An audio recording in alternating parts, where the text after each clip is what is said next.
Le soleil plongeait sous l'horizon. Les ombres s'allongeaient dans la forêt. Un homme solitaire se hâtait sur le sentier, serrant un sac contre sa poitrine. Il était en retard. Il aurait dû rester sur la route principale. Soudain, un rugissement déchira le silence. Se figea sur place, l'homme trembla.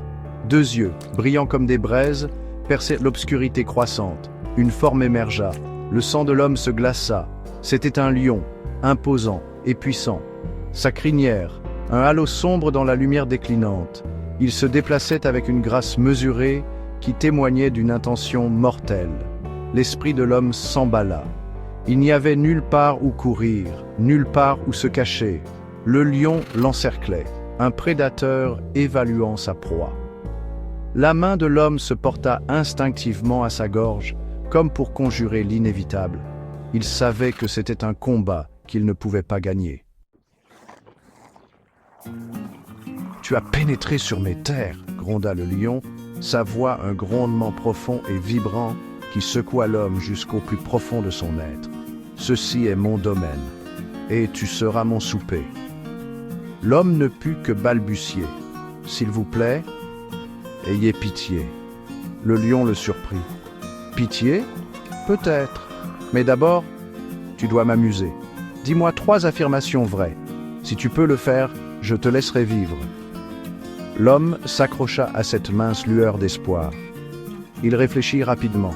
« Le soleil se lève à l'est, dit-il, la voix tremblante. » Le lion hocha la tête, son expression indéchiffrable.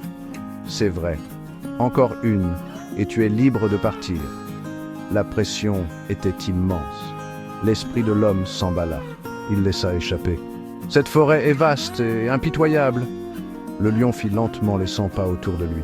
« Vrai encore. Tu es habile avec les mots, petit homme. Mais maintenant, l'épreuve finale. » Le cœur de l'homme martelait dans sa poitrine. Il ne s'était jamais senti aussi proche de la mort, et pourtant si étrangement vivant. Quelle vérité pourrait le sauver maintenant? Il regarda dans les yeux du lion, ces orbes brûlants, qui semblaient voir au plus profond de son âme. Il pensa à sa vie, à ses choix, au chemin qu'il avait mené à cet instant. Était-ce tout prédestiné? N'y avait-il vraiment aucune échappatoire?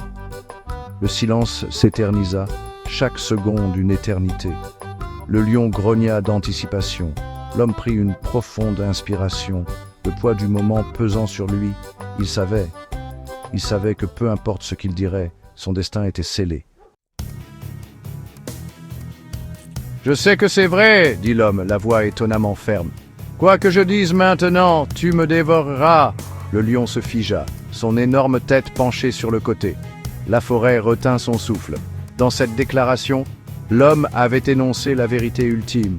Il avait reconnu le pouvoir du destin, le flux inévitable de la vie et de la mort.